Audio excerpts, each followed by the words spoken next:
Berkaitan dengan money management dan risk management tadi, Anda juga harus paham yang disebut dengan hukum investasi, Pak Ade. Okay. Saya sebutkan saja yang pertama, high gain, high risk. Jadi kalau Anda menemukan sebuah produk investasi dan berharap high gain, maka siap dengan juga high risk. Itu sudah hukumnya dan kita harus fair. Oke.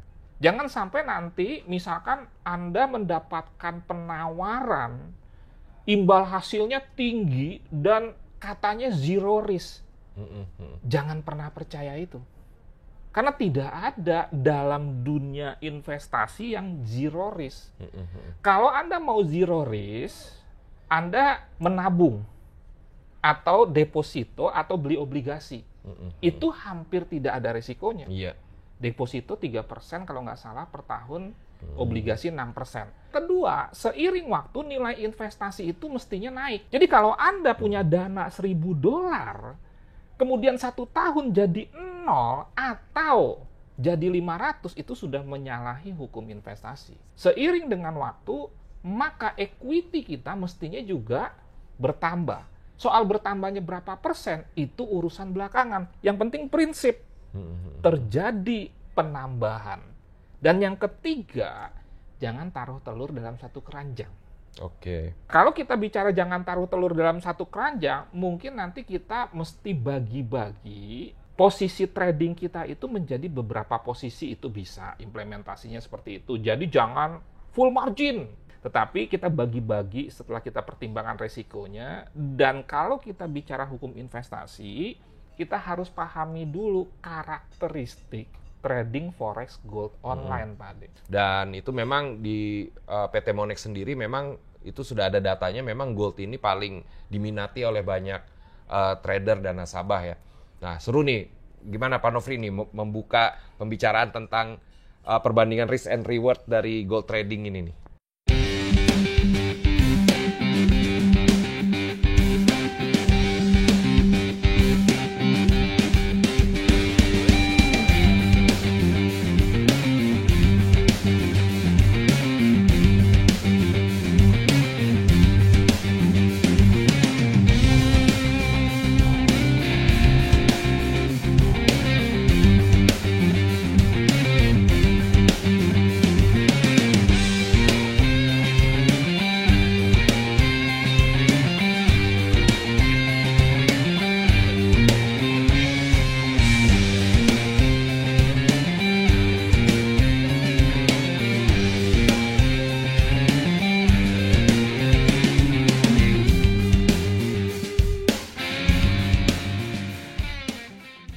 Yes, saat ini kan kita trading forex dan gold online. Anggaplah kita gold online ya.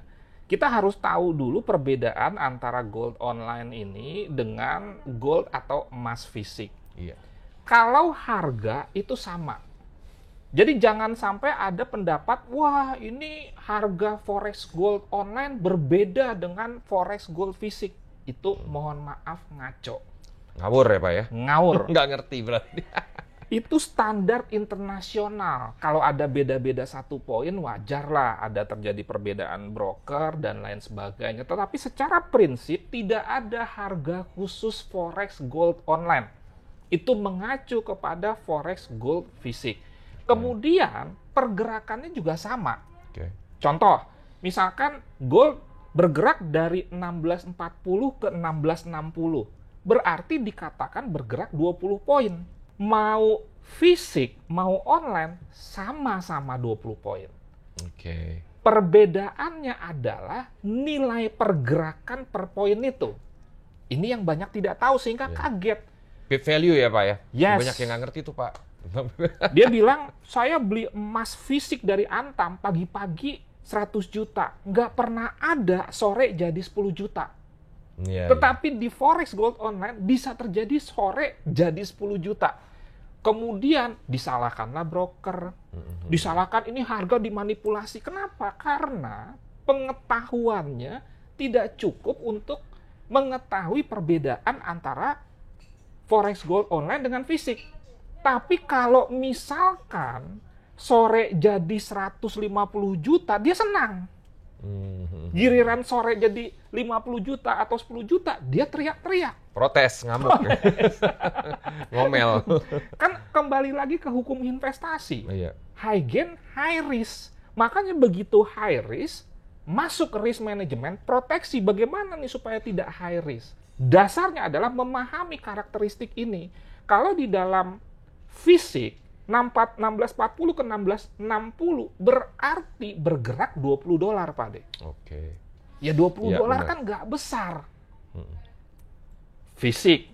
Tetapi kalau di online 1640 ke 1660 pergerakannya itu bukan $20 nilainya. Walaupun harganya sama, tergantung lot.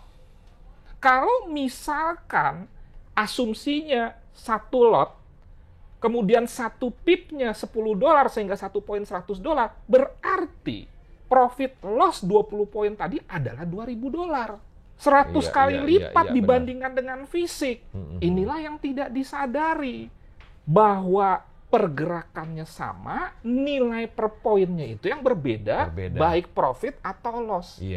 Dan jangan cuma ngelihat profitnya saja. Anda kalau entry satu lot, kemudian ada resiko yang menyertainya, potensi misalkan berkurang $2.000, bisa terima nggak untuk satu kali entry? Oke. Satu transaksi meresikokan 20% umpamanya. Anda masih sejahtera nggak? Masih tidur nyenyak nggak? Kalau misalkan Anda sudah paham sejak awal dan Anda masih bisa tidur nyenyak, itu nggak ada masalah. Yang jadi problem kan kaget. Kaget ya. Wah, Nah, $10.000 jadi $8.000. Tapi kalau profit nggak kaget. Dan dianggap gue udah pinter nih. Udah pintar, udah hebat. Ternyata semudah itu ya trading forex gold online ya. Lupa resiko. Nah itu banyak ya memang yang terjadi di trader-trader di Indonesia ya. Memang dia pas profit terus merasa overconfidence. Iya, overconfidence. Call margin pun masih overconfidence, top up lagi tanpa. Ya makanya baik Pak Nofri maupun PT Monex itu kan juga, PT Monex adalah broker yang memang juga mengedepankan edukasi. Kita setiap seminggu 2 kali kita kasih nasabah-nasabah kita atau calon nasabah kita untuk ikutan edukasi bersama kita gitu ya. Dan Pak Nofri juga sudah bekerja sama ya secara langsung dengan PT Monex juga memberikan edukasi juga. Jadi memang kita searah sama-sama memberikan edukasi untuk masyarakat khususnya para trader di Indonesia ini.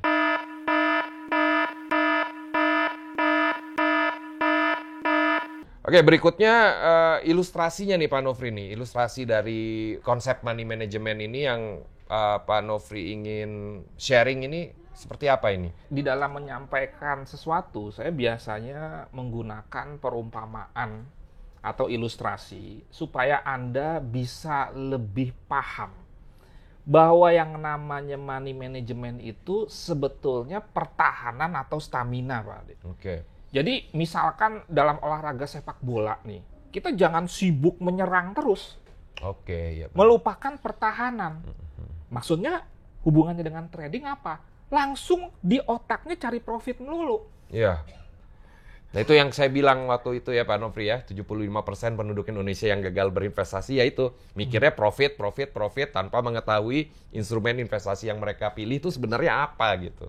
Bukan nggak boleh Pak Ade memikirkan profit itu, bukan nggak boleh, itu sesuatu yang wajar. Wajar ya. Tetapi sama seperti di dalam pertandingan sepak bola, jangan lupa itu pertahanannya itu kipernya, bek kiri, bek kanan itu disiapkan dulu. Jangan striker atau penyerang doang. Nah, pertahanannya itu adalah di money management.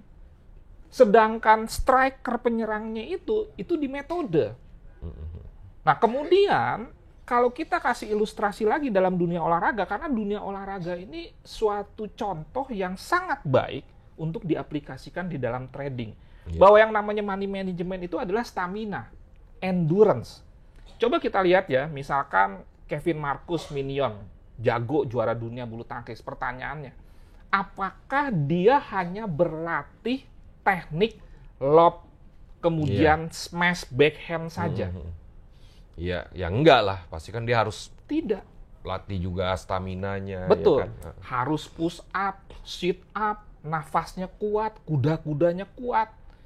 Dan kalau Anda perhatikan, bahkan di dalam dunia olahraga, pelatihnya tuh bisa beda-beda tuh, Pak. Iya, iya. Pelatih teknik, Iya. dengan pelatih fisik, Fisik, dengan teknik, pelatih iya. psikologi. Psikologi ya. Dan kembali lagi, bahwa metode yang disampaikan kepada beberapa pasangan oleh pelatih itu sama. Tapi kenapa Minion bisa juara dunia, yang lain juara Indonesia saja tidak bisa? Iya.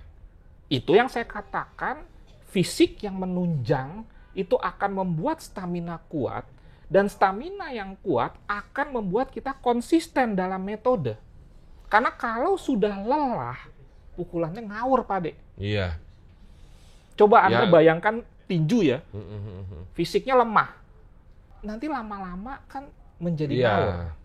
Psikologisnya juga menurun ya. Jadi apa tuh, semangat juangnya juga jadi turun karena fisiknya dia juga nggak belum siap gitu ya. Dan lebih berbahaya lagi, Pak De, kalau sudah fisiknya lelah, pukulannya ngawur, maka emosionalnya terganggu. Iya. Gampang banget tuh nanti dalam pertandingan sepak bola ribut.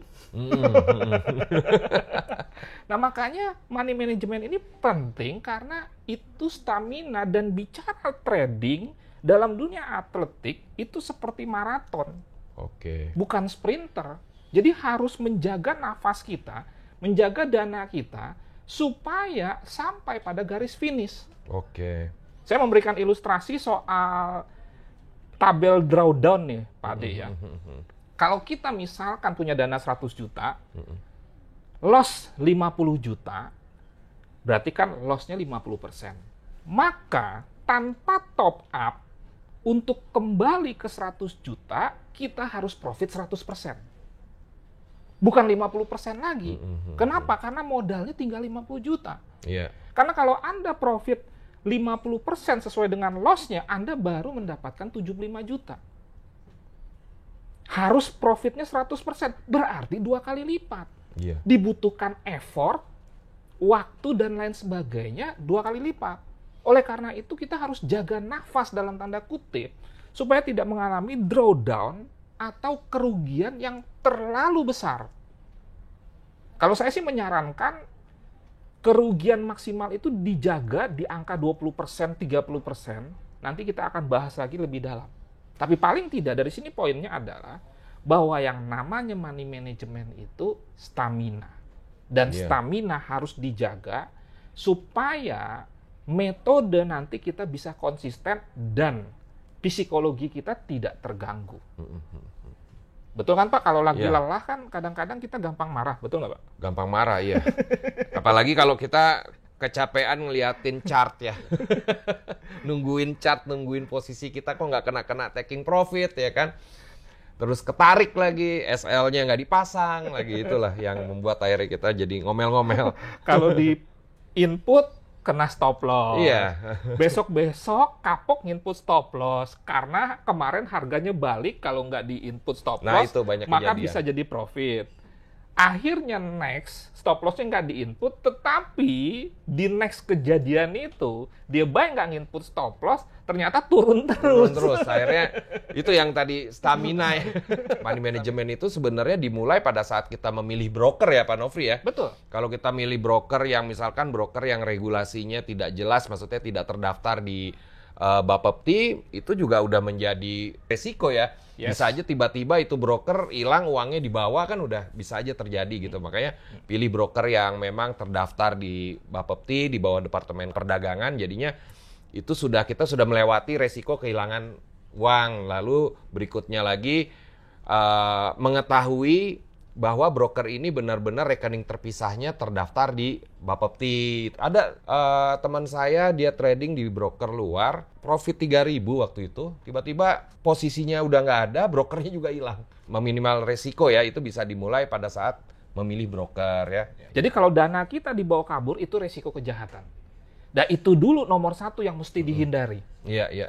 Jangan sampai kita belum trading, atau sudah trading tapi baru 1 bulan dana kita udah hilang. Iya, Itu iya. resiko kejahatan. Iya. Seperti kasus-kasus yang marak sekarang ini, yaitu investasi bodong. Yang kemarin itu ya Pak ya? Baik menggunakan robot bodong atau Robot bodong manual. dan brokernya juga bodong juga. Betul. Iya.